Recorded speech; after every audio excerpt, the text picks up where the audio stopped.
Man পাওয়ারটা। তো প্রায় যে রিক্রুটিং এজেন্সি গুলো রয়েছে তার ভিতরে একটা রয়েছে গভর্নমেন্ট রিক্রুটিং এজেন্সি, এটা আছে বোয়েসেল নামে পরিচিত।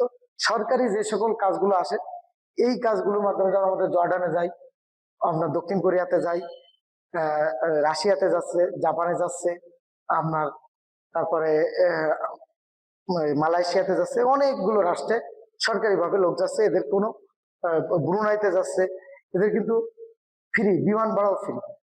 অর্থাৎ ব্রুনাইতে যাইতে 44,000 সামথিং টাকা লাগে। আপনার যারা হলো জর্ডানে যাচ্ছে তাদের মানে 1200 সামথিং টাকা লাগে অনলি।